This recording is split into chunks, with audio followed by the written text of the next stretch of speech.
The region is really facing like major challenges from organized crime and corruption. This is a real threat to democracies and stability in the whole region. So we have drug cartels really thriving. We have high levels of violence, kleptocracies in Venezuela, Nicaragua, authoritarianism in Brazil, in Salvador. So I think that really investigative journalism is an answer to expose these issues and to build more informed societies. So it's something that really needs to develop more and more, and to know how to spot where this money is going, where financial transactions, where uh, flows of funds go to offshores, how they get through, for example, Panama, that is one important hub for Latin America and for the world, into the Caribbean islands where there are lots of tax havens as well. So it's an issue that has really regional consequences, but that also has a global reach, because we can also see scandals that will involve funds going through Europe, through Dubai, through Hong Kong, uh, offshores in all countries in the world. So this is really about having a local vision of the local problems, but knowing that the answer and the investigation must be on a global level, and the knowledge must be at this level as well.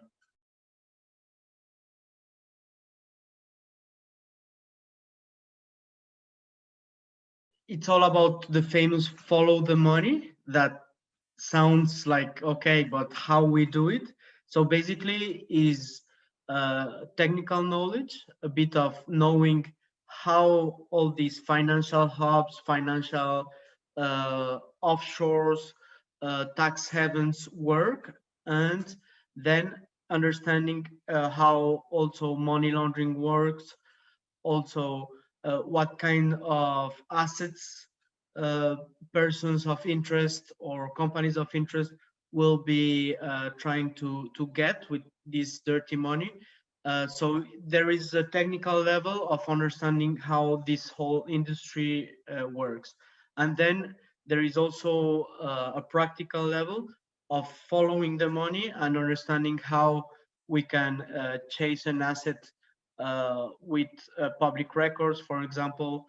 So understanding how we can get a property in Panama or in the US or in other countries, how we can get company information in different countries. So there is like a theoretical level, but then a practical level where we will have also to have this knowledge of chasing something, tracking something, and knowing what tools we have and how we can use these tools.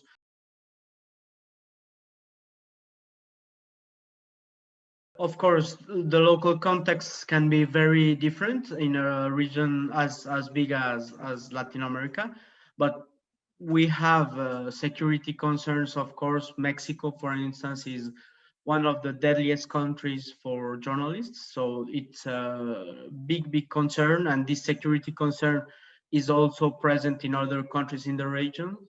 We have also constant attacks against journalists, for example, Salvadorian President Nayib Bukele, Venezuelan President Nicolas Maduro. So there are places where the journalism, investigative journalism, is seen as an enemy. So that's a big challenge.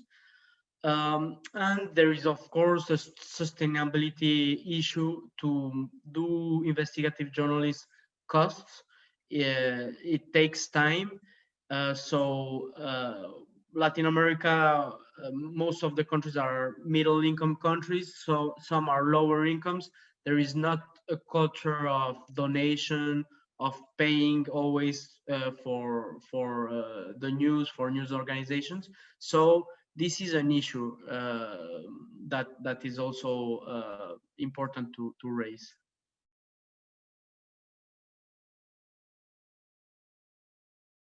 We have to think about how to make like this ecosystem really thrive, uh, searching for different answers to different challenges that can occur in the practical work. There are, yeah, several things that could be done or are being done actually.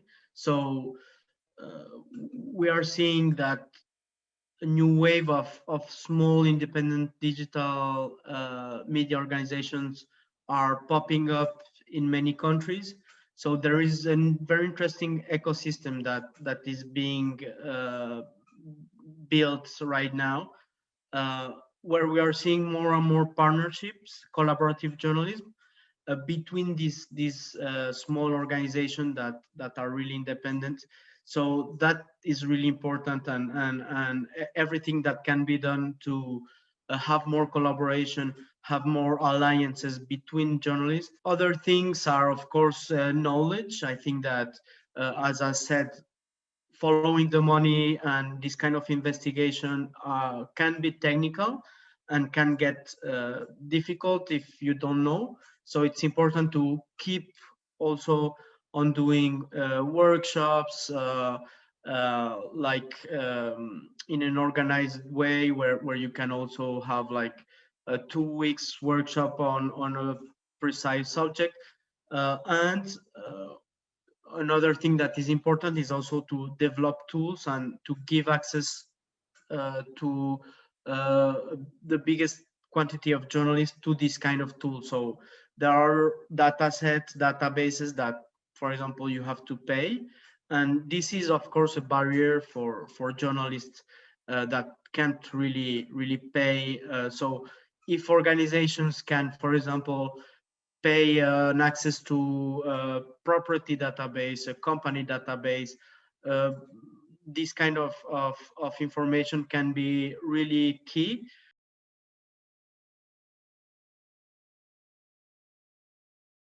Panama paper was really like a game changer for us, like showing us the power of collaboration and the power of being able to analyze these big leaks. So we can say that it existed before, but not at that scale. That it was kind of a small revolution because of collaborative journalism and leaks. So we've entered in an era, I think, that we are seeing more and more leaks, big leaks, small leaks, but working a lot in data with these leaks, working a lot on a collaborative manner. So that's really interesting. Of course, for everything that happens, there is also a reaction. So you could see maybe that before Panama Papers, some of the persons that corrupt persons or criminals could be a bit more naive or care less about how they would hide their assets. So uh, as an answer, they are also getting more and more careful, more technical on the way they hide their assets. So it's also like a constant race between how they are reacting, how we are upping up our game a bit, but they are also doing that. So I mean that's normal, I guess. But we are also seeing that it's also getting harder than it was, like, I don't know, 10 years ago.